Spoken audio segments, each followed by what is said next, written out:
Ahoj, dneska ti chcem pozdieľať video o tom, že ako to celé zvládať, byť matkou a zároveň podnikateľkou. Tak v prvom rade ti poviem, že je dôležité, aby si vedela, že nie vždycky to musíš zvládať. Nie je to o tom byť dokonalý, byť perfektný, pretože na sociálnych sieťach môžeš častokrát vidieť dokonalých ľudí, vyskakujú ti z obrazovky zaľúbené páry, dokonalí rodičia, šťastní rodičia, hej, proste všetci cestujú a tak ďalej. A ty si potom môžeš mysleť, že to je tak naozaj akoby v reále, hej?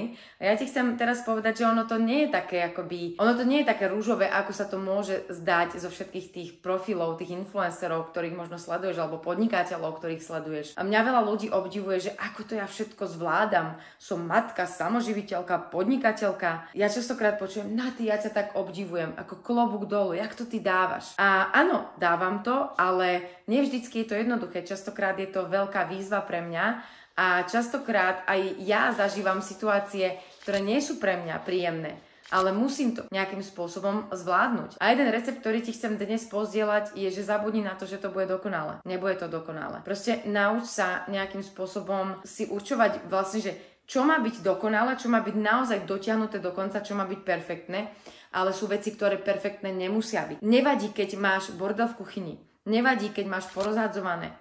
Nevadí, keď nevyupratuješ vždycky dokonale, hej. Nevadí, keď proste zabudneš na x veci. Nevadí, keď nebude zvládnuté všetko tak perfektne, ako si naplánovala v jeden deň. Nevadí, hej. Ja častokrát proste niektoré veci totálne príjmem alebo ignorujem, pretože nie sú pre mňa dôležité. Čiže ja sa nesnažím zvládať všetko na 100%, to je tajomstvo môjho úspechu, ako to všetko zvládam, je, že sa nesnažím zvládať všetko na 100%. Sú určité veci, ktoré proste chcem a potrebujem dotiahnuť do konca a chcem byť v nich perfektná. Ale sú veci, ktoré nedokážem to dotiahnuť do konca. Nedokážem byť v tom perfektná. Poviem príklad, hej, že teraz mám napríklad bordel v kuchyni, ale mňa to absolútne nezaujíma, pretože celý deň natáčam a ja nemám čas stať v kuchyni a umývať riady alebo hádzať to do myčky. Proste pre mňa je teraz prioritou natočiť videá, urobiť čo najviac kontentu, aby som sa mohla venovať svojej rodine. Čiže som rada, že si tam spravím jesť, najem sa a ďalej ma to nezaujíma a vôbec neriešim, že tam je nejaký bordel. Ja si to upracujem večer, ale akoby nesnažím sa proste mať všetko perfektne správené, perfektne poupratované, všade úplne ako vyutieraný prach a čo ja viem čo. Hej.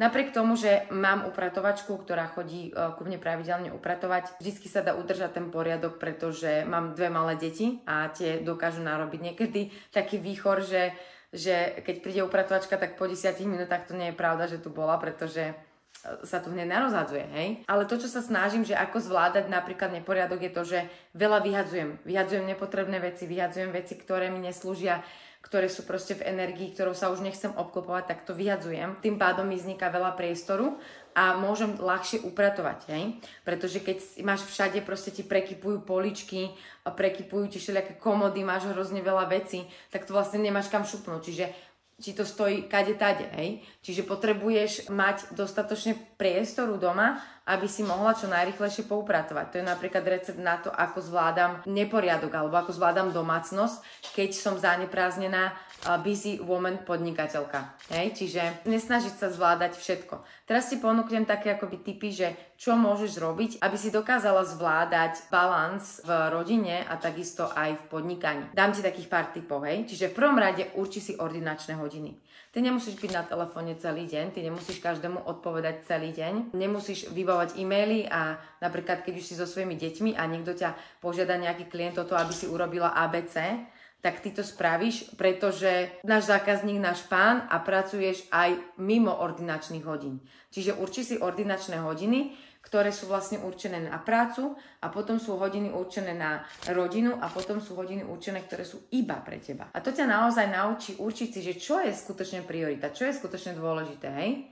Pretože keď nebudeš dávať na prvé miesto stále iných na celý deň, ale určíš si tam tie škatulky, toto je škatulka zákazníci, toto je škatulka potenciálni klienti, toto je škatulka rodina, toto je škatulka ja, tak vlastne sa prinútiš využívať ten čas efektívne. Pretože možno sa ti deje, že v práci tráviš čas sociálnymi sieťami, napríklad 2 hodiny, zbytočne, keď to takoby narátaš, ale potom si nespravíš tú prácu, ktorá je dôležitá a nosíš si ju domov.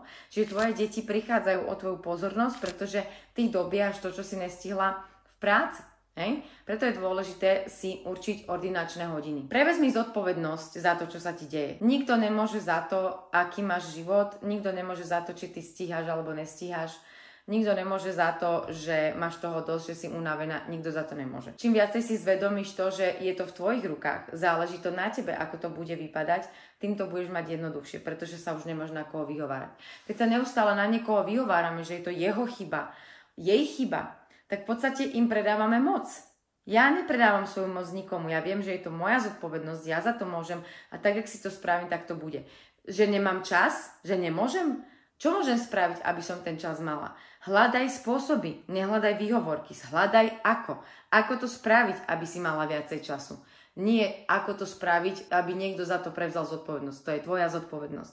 Keď nemáš čas, tak hľadaj cesty, ako si vytvoríš viacej času. Ďalší skvelý bod, self-management. Mne sa páči slovo self-management, pretože na to, aby sme dokázali ovládať time management, tak potrebujeme ovládať self-management. Potrebuješ najprv vedieť zadeliť seba a aby si dokázala proste zadeliť energiu, čas, peniaze iných ľudí. Hej? Čiže najprv potrebuješ zadeliť seba. Najprv potrebuješ si vedieť určiť, čo je vlastne tá priorita. Čo je tá hodnota? Čo je to, čo naozaj potrebujem zvládnuť perfektne, dotiahnuť do konca? Čo je to prvé, hej, prioritné? A potom viem zadeľovať iné veci, čiže self-management. Vedieť najprv zmanéžovať samu seba. Napríklad, že koľko hodín chcem venovať XYZ, koľko hodín venujem športu, koľko hodín venujem rodine, koľko hodín venujem klientom a tak ďalej, hej. Všetko, čo môžeš delegovať, deleguj, to je ďalší bod. Delegovanie, hej. Napíš si napríklad na papier, že ktoré činnosti musím robiť iba ja. Ktoré činnosti môžu robiť za mňa iní a momentálne ich robím ja. A potom, keď si toto rozdeliš, môžeš si spraviť také dva stĺpčeky, že iba ja a činnosti, ktoré momentálne robím ja, ale môžu robiť ostatní, tak potom už si k tým jednotlivým činnostiam, ktoré môžu robiť aj ostatní, iba pridať, že koho by som mohla nájsť, koho by som mohla zohnať, aby spravil túto činnosť. Napríklad, tvorba príspevkov na sociálne siete. Musíš to robiť ty? Alebo to môže robiť niekto iný. Natáčanie videa, to je asi taká úloha, že to musím spraviť ja, pretože nemôžem poslať asistentku, aby mi natočila videa, pretože by potom ľudia sledovali asistentku a nie mňa, že? A keď chcem, aby ľudia sledovali mňa, tak natáčam videa ja, že? Logicky. Čiže tým pádom vlastne by asistentka predávala moju energiu, čo je nemožné. Čiže to video musím reálne natočiť ja. Ale zostrihať ho, otitulkovať, dať tam nejaký podmaz a podobne môže kľudne spraviť môj tím. Hej? Čiže rozmysli si, čo môžeš delegovať a čo naopak nemôžeš delegovať. Ďalší skvelý bod, ktorý by som ti chcela dať, je sebaláska, sebaprijatie. Nauč sa milovať takú, aká si. Nauč sa milovať samu seba s tými chybami, s tými nedokonalosťami, pretože toto je najväčší problém ľudí.